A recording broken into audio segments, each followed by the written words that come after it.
All right, welcome to this week's Coaches Show. I'm Adam Howe, your host, and along with me for Week 11, we are talking to Wildcat head coach Ryan Boyer. Coach, welcome to the show again. Appreciate you having me. So Week 11, anytime we get into double digits, that's a good thing. Yes, it is. So Wildcats getting ready to take on Fairgrove in the Class 2 District 5 semifinals, and that'll be at home in Warsaw against the Eagles. So before we get to that one, we're going to take a look back at the Wildcats' opening round win over El Dorado Springs. That one a 21-0 shutout over the Bulldogs at home in that opening round. So Wildcats moved to 8-2 with that win. Eldo fell to 1-9. But a month ago, Wildcats faced El Dorado in a regular season conference matchup, and they handled the Bulldogs pretty well there. They beat them 40-6. And it's always tough to face the same team in one season, yet alone in just 1 month. Yeah. But this time, Wildcats, they merely survived with a 21-0 win in that opening round. But like they say, a playoff win is a playoff win. And you really don't care how that happens this time of year, just as long as you have more points than they do. Yeah. But the Wildcats can win big, they can win a close one, and that's a characteristic to me, I guess, of a team that's capable of making a run in the state playoffs, don't you think? Yep. So at this point in the season, you've obviously been with these guys for weeks upon weeks upon weeks, I guess. So what do you think, I guess, at this point, are some of the strongest traits of this team? Just like you touched on a little bit there, is finding ways to win. You know, sometimes it's always nice everybody loves a big blowout and all the stats and all that, but at the end of the day, like we tell our kids, it's getting the W at the end of the day, and it's not always going to be pretty, and you're going to have different challenges that present themselves throughout the game, you know, and like we always stress to them, that's life. And so it's always neat to see and reflect back on how they've handled these challenges, how they've handled that adversity, and in the end to be successful. And so, you know, Friday night was no different. You know, hats off to El Dorado. You know, they came out with a good game plan, and they were fired up. Coach had them ready to go, and they were, you know, healthy. I know they had struggled with some injuries throughout the year, and so it was like I said, it was a good game, and it was kind of a good kickoff to start playoffs, because you always tell kids, hey, throw all the records out. You know, it's playoff time. It's a whole new year. Yeah, it's a whole new year, and so it's going to be who decides they want it the most that night. And so I guess I say year. I guess we split the regular season into third, so I guess this is the fourth. The fourth. Season. Yeah, so, yeah. Yeah. And we talked, I guess, on Friday night following the game, and you kind of referred it to an NFL, to a Sunday. It kind of had a Sunday feel to it, where it's just kind of a grind it out, not a whole lot of points scored, and that's really what it felt like.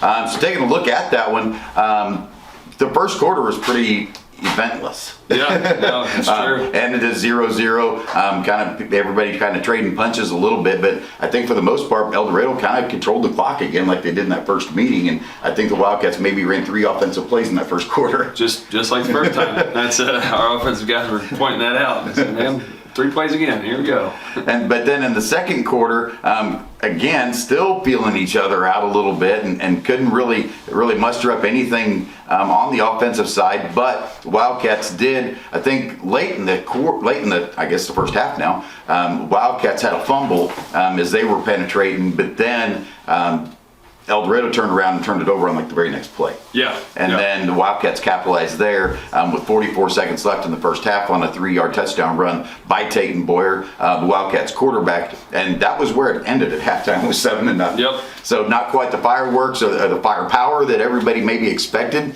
But nevertheless, I mean, you look at old football guys and, you know, talking to you, I mean, that's football. It is. Just that grind, and you talk all the time, hey, win the half or win the quarter. It's like and 7-0 wins the half. Yep. So Wildcats took a 7-0 lead into half.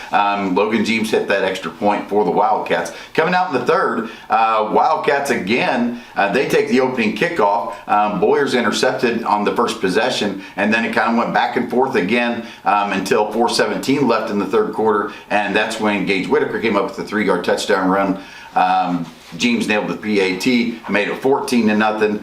And then later in the fourth quarter, of course, that's how the third quarter ended. And then the fourth quarter, it took essentially the whole quarter again to come up with another score. And at 1:36 left to go in the game, Gage has a 1-yard touchdown run, and James again hits the PAT, and that's the 21-0 final. I mean, it's pretty easy to run through this week. So anyway, Wildcats don't put up any big numbers. That they're not pushing the mission record books like they were last week by no means, but they get the job done. And I understand it did come at a cost with a couple of unfortunate injuries. So give us an update on those guys. Yeah, you always hate to see it, and it's part of the game, with guys getting hurt. But yeah, Ryder Taylor and Nate Banfield both going down in the first quarter. Those guys are such positives on our team. They're great energy, they're great leaders, and with it, you hate to see it, and we hope they're able to bounce back from it pretty quickly. But with that, we've been in these situations through the season, and so credit to the guys. We always preach next man up, that they were able to pop in and fill those roles, and we're not skip a beat to where we were. But yeah, seeing those guys, and obviously we talk them almost daily, so we hope speedy recovery for them. Right, and I guess we talked about going to Riley Taylor. I mean, we've talked about that offensive line of the Wildcats, and we've rarely seen the same 5 guys on the line. Finally get them all back last week. Yep. And then that happens. Yeah. So they were together for about 4.5 quarters. So that's the way it goes sometimes. Right. Looking at the stats, looking at some numbers for the Wildcats in that game, the 21-0 win over El Dorado Springs. As a team, the Wildcats rushed for 179 yards on 32 carries. That's still a decent 5.6 yard per carry. 3 touchdowns there on the night. Gage Whitaker went 16 times for 100 yards. I believe it's his second straight game with exactly 100 yards. Yeah. So Gage knows how to get to triple digits, and that's it. Stay right at it. Stay right at it. So we'll look forward to Gage trying to get to triple digits again this week. Gage averaged 6.25 yards per carry, had the 2 touchdowns on the ground. Tayton had 9 rushes for 50 yards, 5.6 yards per carry. He also had the first touchdown for the Wildcats, and then Jace DePriest and Nick Bagley contributed 15 and 14 yards on the ground. Through the air, Tayton goes 5 for 7 for 101 yards, and that was a 22 yards per completion average. In the air, Nick Bagley hauled in 3 for 26 yards, and then Garrett Ferguson and Jace DePriest each had a catch for 40 and 35 yards. So as a team total, far cry from 622 from a week ago, but 280 total yards. The only total we care about is that 21-0 though, and that's all there is to that. On special teams, Logan James goes 3 for 3 on PATs, also had 4 kickoffs for 142 yards. I guess I don't know how many PATs that is for him. We aren't going to put his dad down anymore. We know that he's blown by him in points. But Logan really still solid there, and somebody you can count on to trot out there for the extra point, if not kickoff. So Tayton Boyer has 1 punt for 31 yards. Seems to me like maybe that's below his average, I guess. No, yeah. Probably not. He probably doesn't care to improve on that this week, because we hope we don't have to punt the ball. Now looking at the defensive side for the Wildcats versus the Bulldogs, Gage Whitaker, a career night, and I say career, I hope he has more this week, but we'll let you touch on that one. Gage Whitaker, 15 and a half tackles. I believe he comes in about 3.5 shy of a school record there, and nobody cares about that. Right. 15 and a half tackles, 15 and a half tackles. And then also have 1 forced fumble. Yeah. So, we talked earlier, about a month ago, Devin Bowl had a huge night against El Dorado, and you talked about the difference there and why Gage had such a successful night on Friday. Yeah, especially again, when you see a team twice in a year, they're most likely not going to do the exact same thing they did the previous time, and they really changed up kind of how they were blocking some things a month ago, really attacking Gage, double team, and releasing right to him, and so. We adjusted, they adjusted. A month ago, it allowed Devin to have a big night, and he did great, and he had a great night. Friday night, it was just Gage he was flying around, and again, the scheme that they were doing, some of the things that they had changed up, allowed him to run a little more free, and that's a neat thing when. If our D linemen, if they're not, if they're doing their job and not getting a lot of tackles, our linebackers should be racking them up, and then vice versa. If they're working harder to get to our second level, then it should be our D line with more numbers. So to that though, I mean, props to Gage. He comes ready to play every single week, and so it's just the end result of his hard work. And that probably made for an interesting conversation at Sunday dinner because Devin Bowl and Gage Whitaker both cousins too. So, Yep. So anyway, then following Gage, Nick Bagley had 7 tackles. Drake Merle contributed 6, and then Poyser had a fumble recovery there that set up a Wildcat score. So we'll be right back here after this. We're going to look forward to taking on the Eagles on Friday night. Owning a small business is kind of a big deal. State Farm agents can help you find the right insurance coverage at the right price. Call State Farm agent Susie Broderson in Warsaw today. And we're back for the Coaches Show. Looking forward to a big Week 11 matchup in the district semifinals. Wildcats hosting the Fairgrove Eagles, and we're going to get to that here.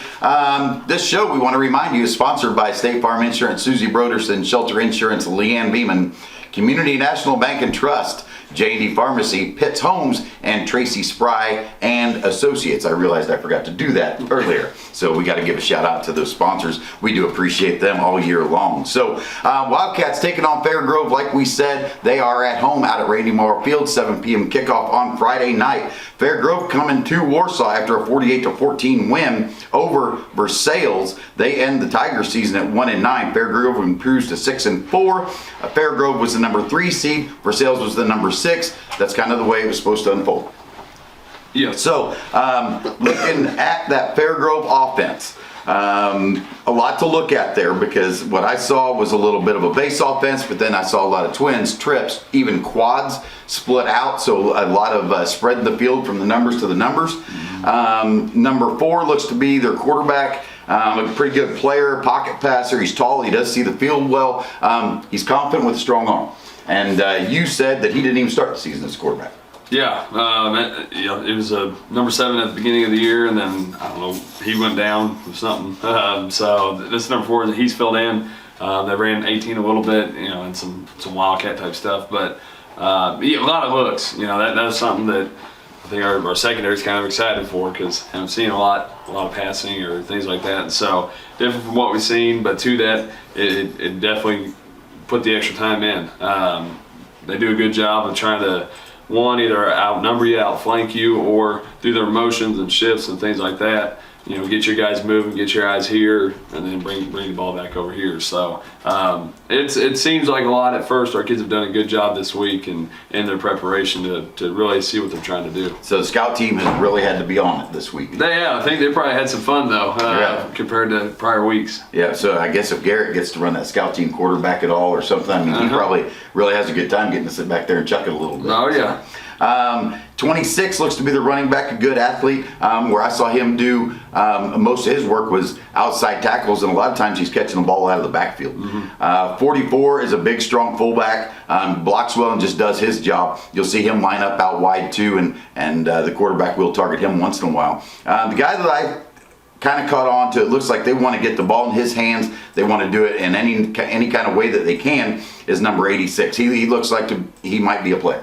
Yeah, just kind of that scat back type where they want to get him in space and do some screens underneath and just kind of let him go off and do his thing. Yeah, and we've seen him run some jets and just seen him line up in several different spots on the field. And then, unlike some prior weeks, we usually say, well, they've got this guy at receiver and this guy at receiver, but we really don't see them contribute much. That's not the case this week. 88, 31, 36, all wide receivers. They have some good size. What I really noticed was that they do a good job of finding the soft spot in the defense, just settling and making sure that he sees that they're open. Yeah, and that was especially 88. We don't have their heights listed, but tall target, and like I said, this runs well, and they kind of give him some of those 50-50 balls, or just like I said, find that soft spot and get him the ball because they have a lot of weapons on offense, so it's hard to necessarily just key into one. Right. And then that offensive line looked like they had good size. They do a really good job helping in the run, but they pass block well. They give him at number 4. They give him a really good pocket, and they give him time. And any kind of quarterback, I wrote up my notes for him were confident. Well, you can be confident if they're giving you a good pocket a lot of time. It always helps. So, if you're not spending your time running for your life or laying on your back, you can be pretty confident. So unlike what the Wildcats defense has seen in the last few weeks, which is teams who rely heavily on the ground game, the Eagles like to put the ball in the air, and the run game kind of comes second. And they're creative in getting the ball into their playmakers' hands with screens on some short routes. Maybe they don't throw the deep ball so well, if I did pick up on one thing, but that's a good adjustment for Warsaw, and this season staff has done a good job with those adjustments. But what kind of challenges does that defense face this week? Just like I said, we stress at the beginning of the week and all the way through is just our alignment. You always say alignment and assignment, but alignment to what they're doing, because a lot of times teams will run a true trips look or a true empty look where they do some different things there where they may tip their hat a little bit, where our guys, again, we can't just bail out and put 8 into coverage or things like that. And so, and again, just switching those gears, we kind of went back through, I think in the last month, we've seen 30 passes thrown. And it's just style of play that we've seen. So with that, there's nothing wrong with it. It's just getting used to the change, and I tell the kids that's a great thing about playoffs. You get to see a lot of different things you might not see in the regular season. So it does present a challenge, but our kids have handled that challenge well up to this point. And stepping up to the plate to take that on is a big deal here when we talk about week 11. But looking at the defense, looks to me like a 4-4. I see them stunting and shifting a little bit along the line some. Bringing a lot of their rush does come from the edge. Do have some size up front, and what I've seen them do is with that size, they do a lot of cutting. And letting the linebackers do their job. And they're athletes. They take care of their responsibilities. Those linebackers are disciplined. Secondary will give you some space outside. I'm not telling you anything you don't know, but trying to just kind of inform the folks at home, right? The secondary does give them a little bit of space, so maybe something the Wildcats are able to take advantage of. On the ground, it looked to me like maybe they could be exploited up the middle. You do get those guys cutting, which puts defenders on the ground. And then all you got to do is get to the second level, and if you can take out a linebacker, you're up for a big game. So anyway, that's kind of looking ahead to Fair Grove, looking for some balls put in the air on the offensive side from the Eagles, and could end up into a shootout, could be a grinded and just grinded out game. We don't know, but any way it goes, we're going to see on Friday night, and it's going to be a good one out at Randy Maurer Field in the district semis. We'll be right back after this to close things up. Hawthorne Bank supports our community. We also support our schools, kindergarten through 12th grade. Today I'm here with my friends, Coach Burdick with the Warsaw Youth Football League, and Coach Boyer. He is the athletic director for the Warsaw schools. Coach Burdick, what do you do with the money that we use for sponsorship? We use it to purchase gear and repair gear and to purchase new jerseys. And Coach Boyer, we've worked together on a few things. What do we work together on? We've worked on the sponsorship for our scoreboard. In addition to, we do our Warsaw basketball tournament and our Warsaw wrestling tournament. And through sports, our young people will learn the basics of the sport. They also learn to keep good grades, and they also have learned to build good character. When you are a customer of Hawthorne Bank, you are also supporting your community and the high school. Come open your account today. One, two, three. Gotta love Warsaw! We do. Hawthorne Bank, member FDIC, and equal housing lender. All right, and we're back here on the Coaches Show. Week 11, Wildcats going to take on the Fair Grove Eagles at home on Friday night, and we look forward to seeing you all there. Looking back at the week, last Friday, of course, the Wildcats defeat El Dorado Springs. That's why we're here. Saturday, cross country ran at districts. I don't believe the Wildcats qualified any for state this weekend. No. So Coach Banfield doing a good job with some younger runners this year. None this year going to state in Columbia, but hopefully we'll be talking a little bit different conversation next week or next year. On Sunday, there was a big day out at the wrestling room. And from what I understand, a lot of youth wrestlers showing up to camp, maybe guys that haven't been involved in the sport so much, or really just haven't been involved in the sport at all. And it looked like a pretty good turnout for first-year head coach Just Wisdom's program. It was, yeah. There's a lot of kids out there, which we always love to see in any of our youth sports. And then on Monday marked the first official day of winter sports practices. So basketballs were out, kids getting shots put up, and boys and girls side, wrestling, I know they were out there too, working hard on the varsity level also. And I guess that's one thing. I guess I saw Brownsberger, Coach Brownsberger, Wildcats boys basketball coach, last night, and I said, how many guys you got coming out right now? And he said, I've got about 8 in the gym. Well, Coach Brownsberger, of course, on his second stint, but his first year back, and probably having to kind of settle into that. I forgot I came back to a football school, because I got a bunch of players that are still out there playing football. Yep. So Coach Henderson doesn't have to worry about that on the girls' side, obviously. Right. But I know Brownsberger looking forward to getting everybody back out there in the gym too. But you aren't looking forward to it. So anyway, not much going on Tuesday, Wednesday, Thursday. It's just everybody practicing. And then Friday night, of course, we've got a home game against Fairgrove. We've talked about that one just a little bit here to this morning. So, and then we wanted to give a shout out also to a couple volleyball players who received some honors this week. Ellie Merle, she was the only Lady Cat named to the all-conference squad. She was named to the second team, so congratulations, Ellie. And then also to Ellie Merle and Ashlyn Now, they were both named honorable mention all district. So congratulations to Ellie and Ashlyn for those postseason honors. And I guess kind of wrapping things up here, looking at comments, no passes are honored this week. No school passes, no any kind of passes really. So we're down to admission is $6, 5 and under are free. There's no quarterback club tailgates. Quarterback club, of course, will still be there. Parking wise, yeah. For the parking stuff, but then Booster Club will still have the apparel trailer open, all kinds of stuff. That kind of stuff still happens, but essentially we're down to playing football. Yep. So, but in saying that, any other notes we have to know for mission and going into a district semi? That's the main thing, that $6 admission, no passes, and yeah, I mean it's pretty much it's a football game, and so there'll still be some entertainment pregame and entertainment halftime, but everything else is it's cut and dry to the point. And we're gonna go ahead and call him out. We've got a special guest in at the field this week. Yeah, many may have heard of him. We're excited to have Coach Morrow back home.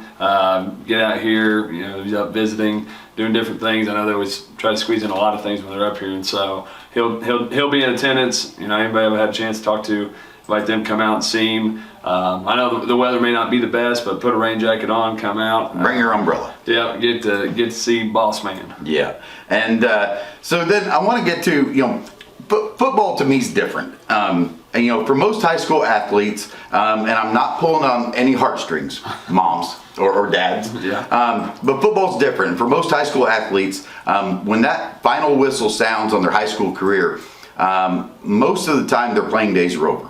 You've got exceptions. In basketball, you can always find a pickup game. In baseball, you can always find a slow pitch team or something like that to participate. You can still try to play your sport at some capacity. But with football, it's different. I mean, 10 years from now, the chances of you finding 10 other guys who want or even are able to suit up to go find a game are pretty slim. Good luck finding equipment to fit you, maybe. Yeah. But do you use that as a motivational tool throughout practices this week, and maybe even on Friday night for the seniors, that you don't want it to be your last play? Oh, without a doubt. You talk to the freshmen as they come in and say, guys, 4 years is going to just fly by. And then, when we get to those senior weeks and they're talking to those guys, and that's the one thing every single one of them always says is, hey, it's here and gone. And this time of the year, that's what I tell them, guys, I tell the team playoffs, it's your favorite time of the year. Because like we told them last week, hey, half of the teams are done playing in the state. You're still standing.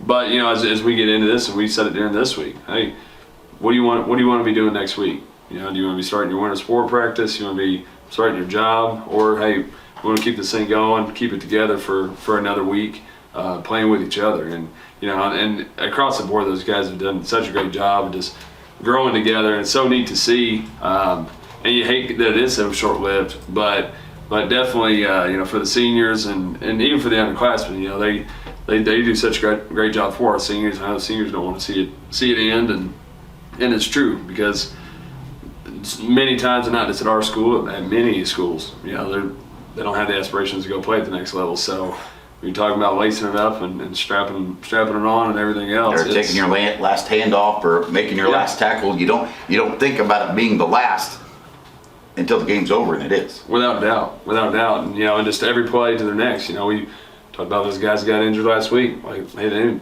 think that was going to be their last play, of the season. And thank goodness neither of them are seniors. Right. And hopefully, it isn't. But you just never know. And so you have to 100% just go after it every play, every day, with a great attitude, great effort. Yeah, and attitude and effort. We talk about that a lot. Where I coach, there's two things you control, and that's your attitude and your effort. If you do that, everything else will take care of itself. Without a doubt. So it's the Wildcats back at home again this week for the district semifinals of the Class 2 District 5 bracket when they host the Fairgrove Eagles. The kickoff set for 7 p.m. and we hope you can make it out to Rainy Mower Field as the Wildcats look to advance to the district championship. But as a reminder, again, if you can't make it out to the game, you can also watch all Wildcat football games live on BCE TV with Matt Dove and Drew Burdick as your hosts. They look forward to bringing the games to your living room every Friday night. And Coach, thanks for joining us today. We thank you all for clicking in today. I'm Adam Howe, and I'm going to the house. This has been a BCE TV production. Thank you for watching.